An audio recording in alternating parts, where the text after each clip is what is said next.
So, I was talking about the enjoyment when you get older.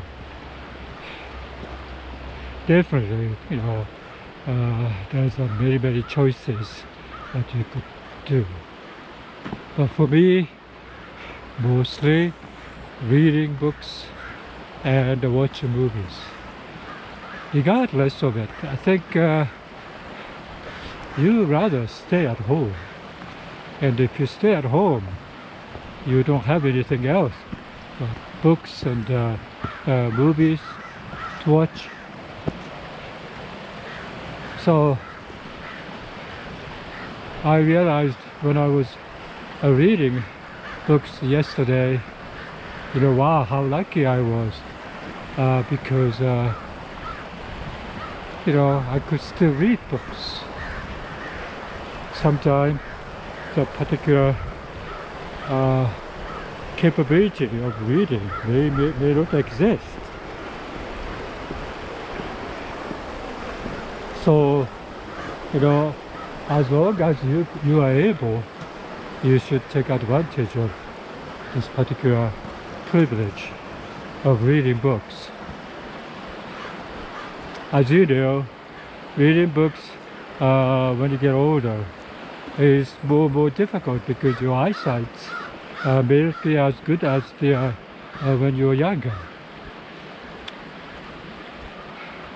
So you think about that, and you realize also speed of reading maybe slow down because you get tired of reading. So it is more or less like, privilege, I would say. So as long as you have that privilege, you would like to use it, right? It's a free activities. You can do whatever you want, staying at home, everything like that. So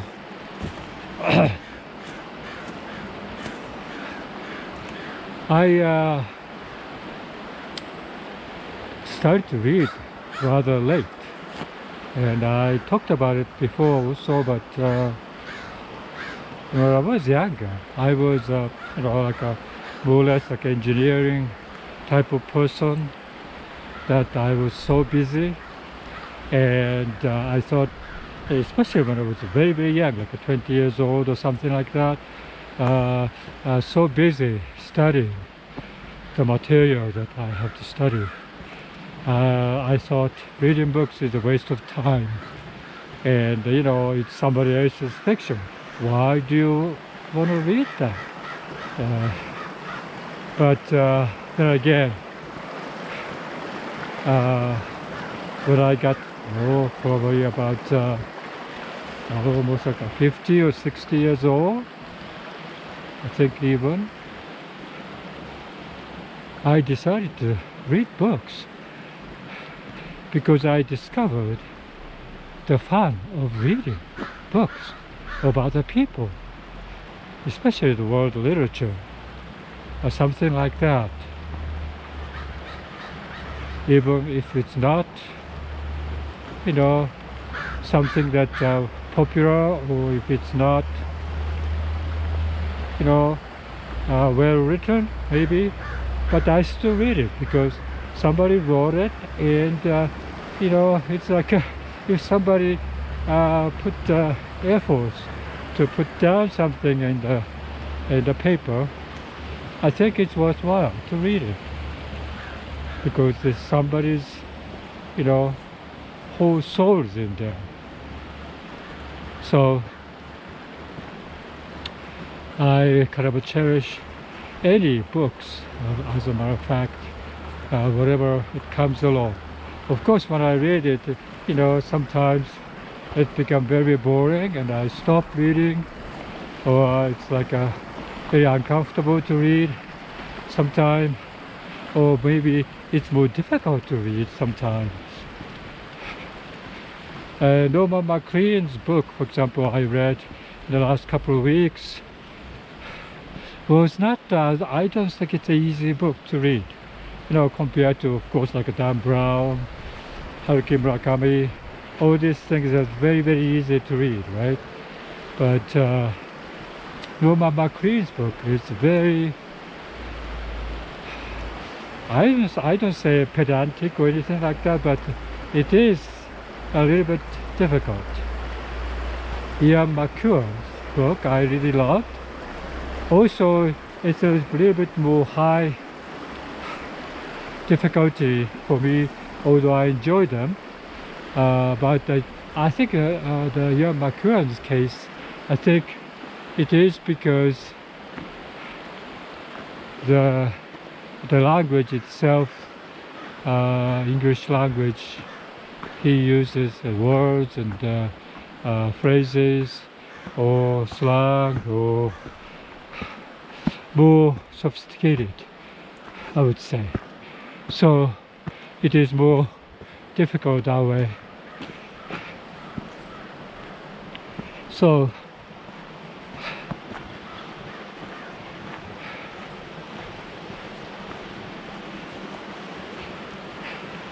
but still it's worthwhile to read through it, even though it's a little bit difficult, a little bit stagnant.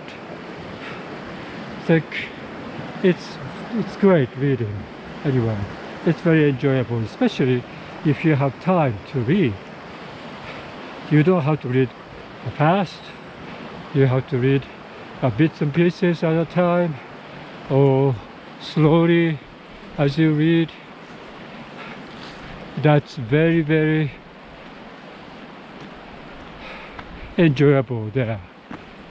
So I started to read all those famous, popular world literature, and wow, those literature is so much fun to read. So much history in it, and so much like this writer's soul in it. Like Emily Bronte's Wuthering Heights. When I first read it, I read it by audiobook. Just because of audiobook, this Wuthering Heights was read by female person, and so just because Emily Bronte is a female, I think that's more appropriate, right? So when I listened to this audio series at the time, I felt like, wow, I don't like this Heathcliff person. He is so, not bad. He is more like a female in his demeanors and in his actions, kind of passive aggressive, maybe. And so I think now I think about it, just because this is a person who reading is a female who personates this man's voice, right, when she reads. So Heathcliff comes out like a very, not the man. Like character itself too, I think Heathcliff itself is not like a very vigorous, macho type of person. He is more or less, I would say past aggressive, because his upbringing of the story is more or less unfortunate upbringing. So he is not as brave as he should be. He could have been, So I didn't like it, but then I watched a couple of movies, Wuthering Heights. I was so obsessed with the story, and my interest came back and I read again. So this time I felt like, wow, Wuthering Heights is great fun to read. So, you know, when you read books, for example, if you don't enjoy it, if this is like a popular, very classic, you know, literature, maybe you want to set aside for a while and then you want to come back to it when time is right, because it's worthwhile at the end.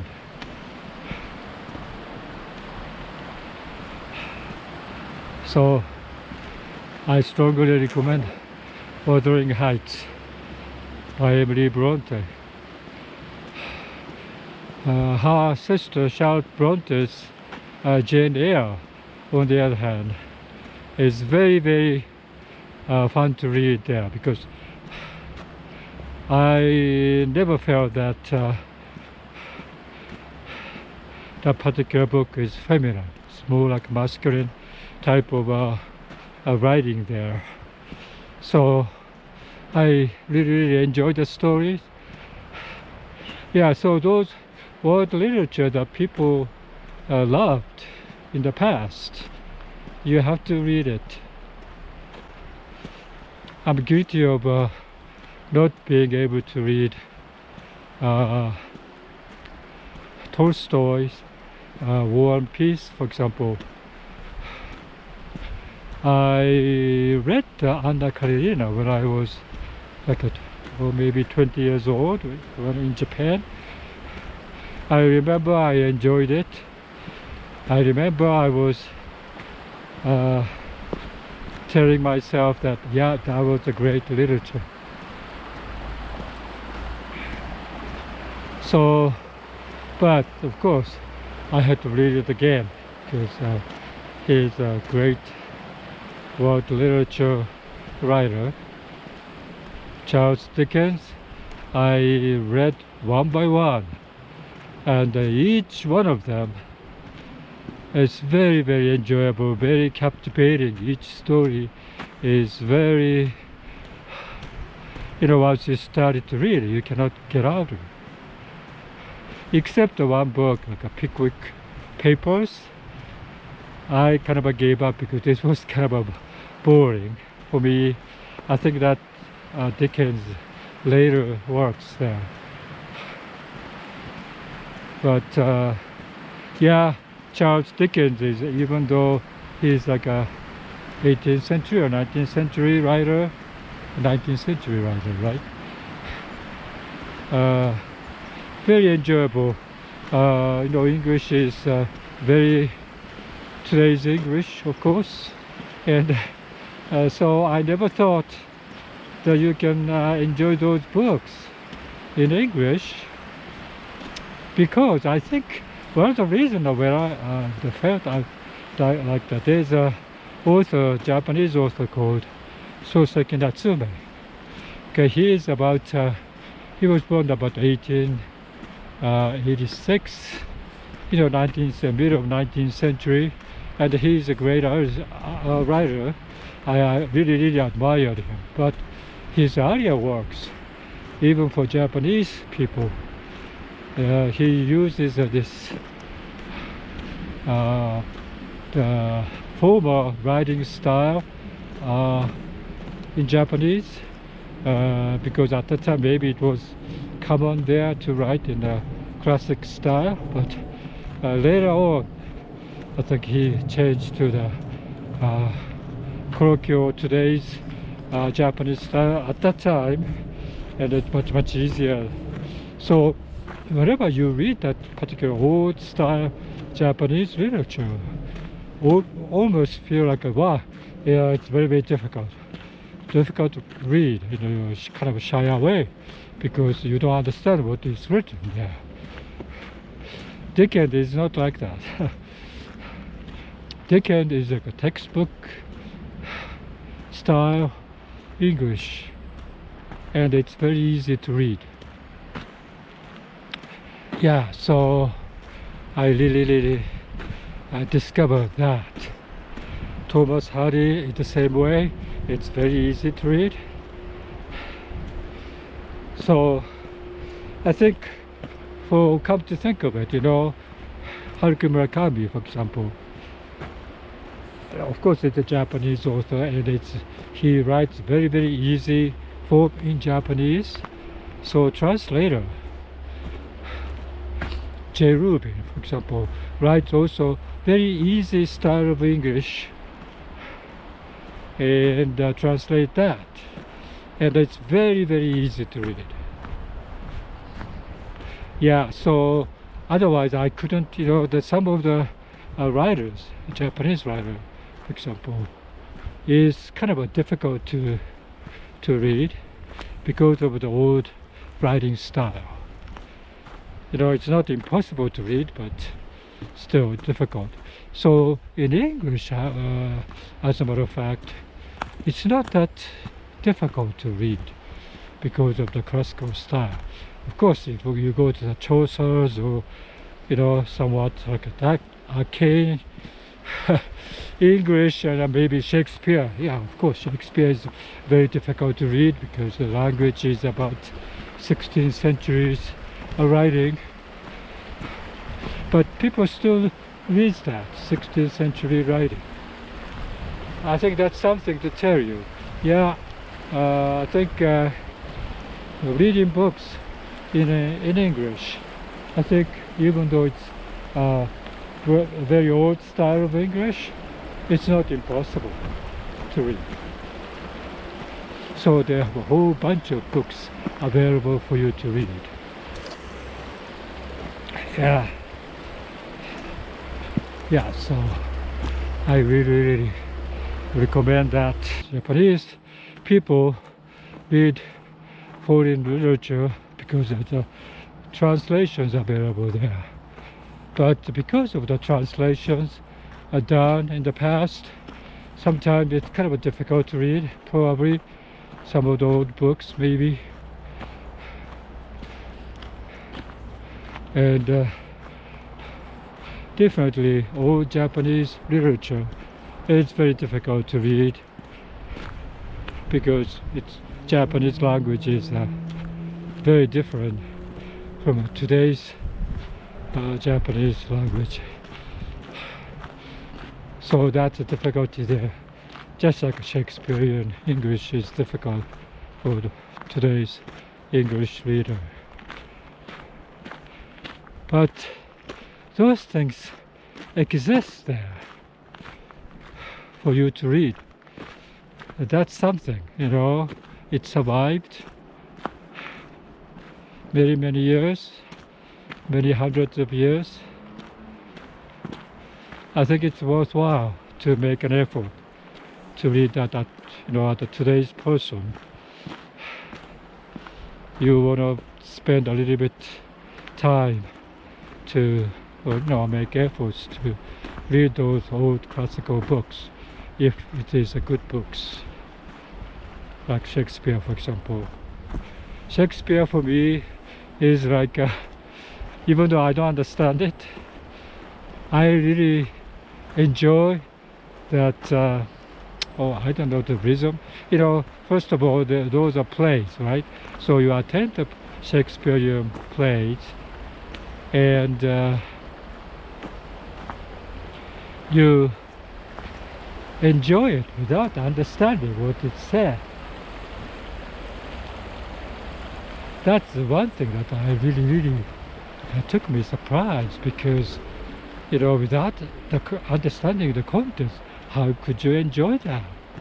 But still, if you attend the play, the live theater, the way they act, the meaning kind of conveyed through the act, and the way they speak, very Shakespearean way, right? Because he uses the language to convey the thoughts very effectively to the audience.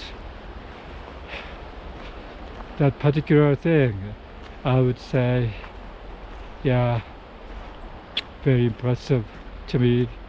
So, for a while when I was like probably 40 years old, I would say, I was deep into Shakespeare, reading most of his popular play from the book in the beginning, and then try to attend the play, actual live performance. And that particular enjoyment was tremendous if you do that. But mostly because the actors are very good doing that. In the US, even like a college and the high school even, they do the Shakespearean plays still today. And it's very, very popular. So, yeah, that type of thing is more or less like a surprising to find out. Those language culture thrives and lives today. And of course, if you get older, that's probably good things, because you always, even though you are physically not be able to walk outside or go into somewhere outside, but still you can stay in the house or whatever and read books and enjoy the movies. Yeah, that's a great thing. Language culture, which is very civilized people's way of enjoying life. And so if you don't have that, I think you become like a natural animals, instinct driven type of person, which is nice still, which is okay too. But at the same time, I feel like, wow, if you have that particular enjoyment in your life, of course you wanna have it, just because, yeah, you do appreciate more the language culture, language art, I would say. Yeah, so that come to the other point I'm making, because I'm not the native speaker of English, and learn to enjoy to read in English now. So I think it's opened up widely. Not 100% opened up, because there's lots of books which is not translated to English. But most books of foreign language, I think today, maybe it's translated to English. Most of them French literature, German literature, so forth. So if you're a Japanese person, you don't have to learn Chinese or German or French or Spanish to read those books. It's always this English books available. I think it's easier to read in English than translated to Japanese book. That's my own experience. Translated to Japanese from those literature, foreign literature, may not be that easy. That's what I noticed. Yeah, so